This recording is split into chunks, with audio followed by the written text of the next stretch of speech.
Napakaraming mga OFW ang nagtatanong at nag-aalala tungkol dito dahil daw wala ng barcode ang nakuha nilang UEC. Ang tanong nila ay okay lang daw ba ito? Ang sagot guys, as long as sa PAPSBAM account nyo nakuha online ay wala naman din yang problema. At kung hindi naman marunong online ay pwede kayo sumadya sa pinakamalapit na POA office sa lugar nyo at pwede kayo magpa-print ng UEC exemption sa kanila. Siguro way ito ng DMW dahil nga pinupush nila ang bagong OFW Pass na merong barcode. Kaya inalista nila ang barcode sa UEC.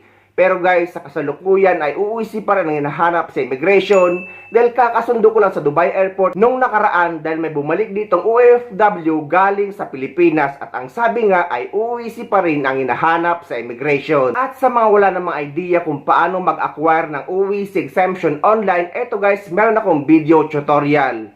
At kung paano mag-update ng passport sa UEC or sa PAPSBAM kung sakaling nakapag-renew na kayo ng panibago nyong passport. Para naman sa pagkuha ng UEC exemption para sa mga OFW balik manggagawa, meaning yung mga dati ng OFW or documented OFW na babalik sa parehong employer, parehong job site at parehong position. Pwede na kayo kumuha ng UEC exemption online at ituturo ko sa inyo ang step-by-step guide. So after nyo makapag-login sa inyong PAPSBAM account, ay dyan kayo sa baba at i-click nyo yung balik manggagawa. At lalabas ito. Dito makikita nyo ang passport data available at pag-ibig data available. Kung wala naman kayong pag-ibig guys, i-proceed nyo lang yan dahil kahit wala kayong pag-ibig ay pwede kayo makapag-proceed. So, i-click nyo lang yang next. Dahil ang importante dyan ay ang passport nyo na dapat available ang passport information nyo. And after nyo maklik ang next, lalabas or bubungad ito. Karamihan sa mga OFW ay kinakabahan kapag nakikita to. Makikita nyo na contract do not have deployment details. So, wag kayong kakabahan dyan guys. I-click nyo lang yang close. So, dito ilalagay nyo na ang flight date nyo, yung flight nyo pabalik sa ibang bansa. Hindi yung flight pa uwi sa Pilipinas. Pero karamihan din sa mga OFW ang nalalagay dito is yung flight pa uwi sa Pilipinas. Ngunit wala naman yang problema guys.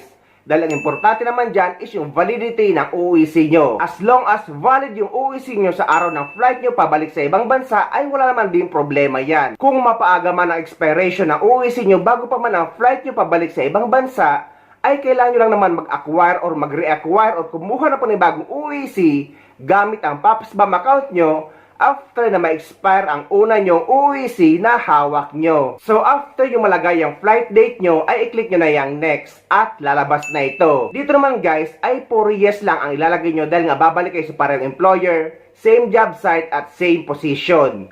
So sa tanong na are you returning to the same employer, are you returning to the same job site, and are you returning under the same position, i-click nyo lahat yan ng yes. At dyan din sa pang-apat, i-click nyo lang din yung yes.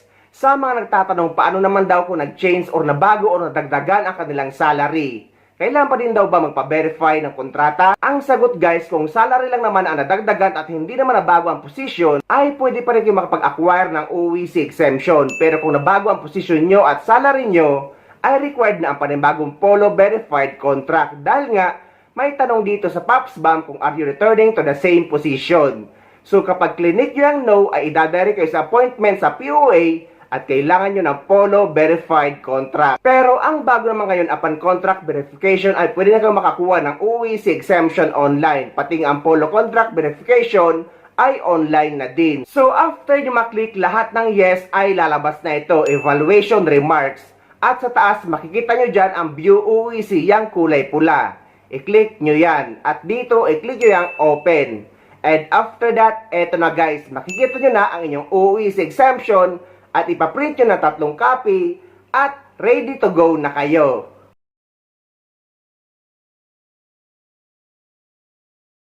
Napakaraming mga OFW ang nagtatanong kung paano daw ba kung nakapag-renew na sila ng panibago nilang passport at hindi nila alam kung paano i-update sa PAPSBAM or sa UEC.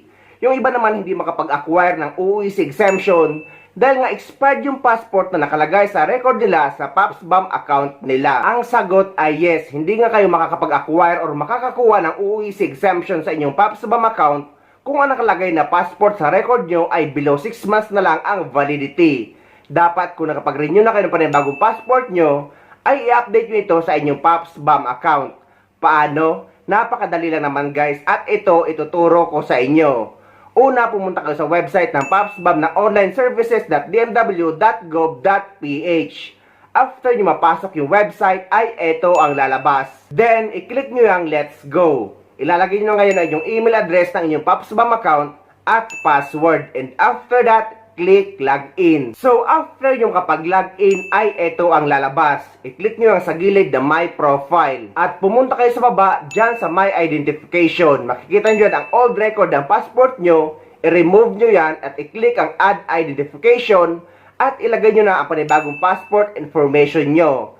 Ganyan lang kadali guys kung paano mag-update ng passport sa ating PAPSBAM account.